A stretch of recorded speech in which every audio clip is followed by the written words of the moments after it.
የኢትዮጵያ ኑሮ እንዴት ነው? እሳት ሲኦል በሉት። ኧረ እናቴ የምን ሲኦል ነው? ገነት ነው የሚኖሩት። እመቤቴን እንደ ኢትዮጵያ ህዝብ የሚኖር የለም። ኑሮ ውድ ነው፣ ኦፍ ኮርስ ውድ ነው። ግን እንዴ ይጠጡ የለ እንዴ? ቁርጡን ይቆርጡ የለ እንዴ? ይበሉ የለ እንዴ? ይጨፍሩ የለ እንዴ? አንቺ የመዳም ኩሽና ውስጥ ቁጭ ብለሽ ነው። አሁን ኢትዮጵያ ያሉት እናት ይበላሉ፣ ይጠጣሉ፣ ይደንሳሉ። ቤቢ ሻወር አይቀራቸው፣ ሽማግሌ አይቀራቸው፣ ማን ነው ሽምግልና አይቀራቸው፣ ምን እንጂ የቀለበት አይቀራቸው፣ ድግሱ አይቀራቸው። አንቺ እዚህ ቁጭ ብለሽ ኑሮ ውድ ነው ብሎ ብር ያስልኩሽን እየጨፈሩበት ነው። ውዴ ልንገራችሁ ብዬ ነው። ትልቁም ይጨፍራል፣ ትንሹም ይጨፍራል። ብታይ ቁርጡን ወደ ላይ እየቆረጠ አንቺ ኩብዝሽን ወደ ታች እየቆረጠች ትጋያለሽ። ኩብዝ እነሱ ወደ ላይ ቁርጡን እየቆረጡ እየበሉ ነው። ውዴ ልንገርሽ ብዬ ነው። ወይ እንዲ ኑሮ ውድ ነው ይላሉ፣ ግን እንክት አድርገው ነው የሚበሉት። እኔ ታዝቤ ነው። በልተው ቢራቸውን ላዩ ላይ ድብና አድርገው ጠጥቶ ከዛ ምን ያደርጋሉ መሰላችሁ? ይደንሳሉ። እኛ መዳም ኩሽና ውስጥ እንደንሳለን። እዚህ አናታችን ላይ ችግር ይደንሳል። ወይኔ እንደ ኢትዮጵያ ህዝብ ራሱ እንደው ዝንጥ ብለው የሚኖር የለም። አዲስ አበባ ደግሞ ተወልውላለች አልኳቸው። ተወልውላለች። እመቤቴን ዱባይ ነው የምትመስለው። እንዴት አባቷ እንደምታምር አዲስ አበባ ያሳሳል። አቤት አቤት አቤት። ግን ምን ያደርጋል? እኛ ኑሮ ውድ ነው እንዳትመጡ ይሉናል በሰው ኩሽና ውስጥ ለማስቀረትና ውዴ 10 ብር ለምን አይኖርሽም? ሂጂ እነሱ እንደሚኖሩት ትኖሪያለሽ። ጽድት ብለሽ ማለት ነው እንዴ። እነሱ በጣም ትተው ነው የሚኖሩት። እነሱ እንደሚኖሩት ትኖሪያለሽ። ሂጂ ሀገርሽ ውዴ።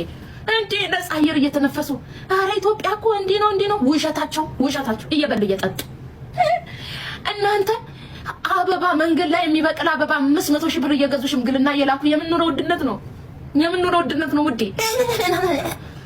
እኛ ቆመን እንድንቀር ፈልገው ነው እንጂ አያፍሩም።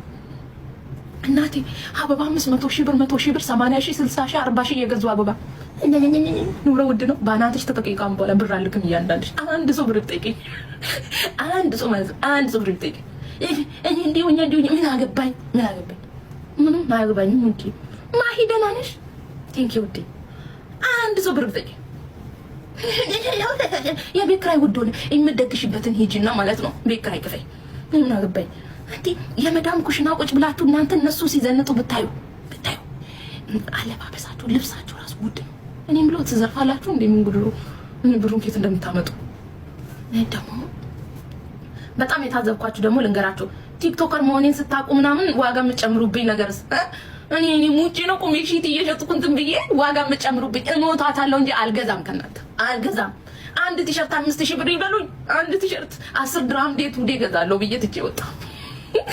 ምቀልድ መስላችሁ ነው? ቲክቶከር መሆኔን ስታዩ ብር የምትጨምሩብኝ ልክሽን እነግርሻለሁ። እያንዳንድሽ አንድ ቲሸርት ዴት ውዴ 10 ብር አልገዛው ማለት ነው። 10 ድርሃም 5000 ብር መችሻል ውዴ። አለብስም ራቁቴን እሄዳለሁ ብዬ ትውት አድርጌ ትወጣውላል። አንድ ቀሚስ አንድ ጉርድ እኮ ነው፣ ቀሚስ አይደለም ጉርድ። ዝም ብሎ እኮ ነው ኩታንኩት። እኔ ራሱ እዚህ ማለት ነው ማርያምን እየሸጥኩ ነው። 5000 ብር ውዴ አልፈልግም። አለብስም ራቁቴን እሄዳለሁ። እንትን ምንድነው ይሄ ምንድነው? ቅጠል ቀጣጥዬ ለብሳለሁ። ደግሞ ወይ ደህና ነገር እንኳን በሆኑ እንኳን እናንተ መጫወቻ ያርገን እኛ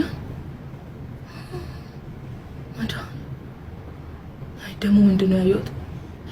ሰው ደግሞ ማለት ነው ምንም ሳትሏቸው ፊት ይላሉ እዚህ ላይ ወጥቶ ማለት ነው። ስልክ ራሱ ስታዩ እንደዚህ አይነት ነገር እንድታይ አይሆንም፣ እንዴት እንደዚህ ታደርጊያለሽ ብሎ ይቆጡሻል። በራስሽ ስልክ በራስሽ ዋይፋይ አንቺ አጠገባቸው ቁጭ ብለሽ ስልክ ማየታችን ሙዴ አናትሽ ላይ ፍጥ ብለው እዚህ ጋር ይቀመጣሉ። አንዷንም አንቄ ልገላት ውዴ ማርያምን የምሬ ነው። ቀልድ መስሏችሁ ነው? አንቄ ልገላት። አርፈሽ ቁጭ በይ፣ ካልፈለግሽ አለማየት ትቻለሽ አልኳት። የዋዛ መስያት እኮ ነው። እኔም ወድ ብሶኛል ብዬ አርፈሽ ቁጭ በይ አልኳት። እመቤቴን የምሬ ነው። እኔ ስልክ እያየሁንና አጋጣሚ መኪና ውስጥ ነው ያለነው። ከዛ እንደዚህ እየታየ እንዴት እንደዚህ ታያለሽ ብላ ልትቆጣኝ፣ ምን አገባሽ አልኳት። ምን አገባሽ? እኔ በማየው ስልክ አንቺ ምን ይመለከትሻል? ሁሉም ሆዴ ባሰው ነው ናቸው። ኢትዮጵያ ማርያምን ኢትዮጵያ መኖር ነው እመቤቴን። እኛው ኑሮ ነው የምንኖረው በሰው ሀገር ላይ። ማርያምን ኑሮ አይደለም የምንኖረው፣ ሲኦል ነው ያለነው እኮ። አሁን ብንሞት አሁን ሲኦል አዲስ ይሆንብናል ብላችሁ ነው? አይሆንብንም። ሁለተኛ ሲኦል ነው ያለነው እኮ። እውነት የምሬ ነው። 1 ሚሊዮን ምን ይሰራል? አበባ ይገዛል ውዴ። አበባ ሽምግልና ምልክበት ይሆናል። አስቀምጦ አበባ ነው የሚገዛው። 1 ሚሊዮን ብር የኢትዮጵያ አበባ ይገዛል። ያው ሁለት አበባ ካረክላት ብዬ ነው 500 ሺህ 80 60 200 300 ሺህ ነው። እኔ ልንገራችሁ ብዬ ነው። ለሚስት ስታገባት ማለት ነው አበባ መግዣ ይሆናል ውዴ ነው ያልኩት። ይቅር በለኝ ነው ያለ ባል ያለ ወንድ ነው መሰለኝ የጠየቀ ሴት ከሆንሽ ደግሞ ነው ፕሮብሌም። 1 ሚሊዮን ብር አበባ ይገዛል።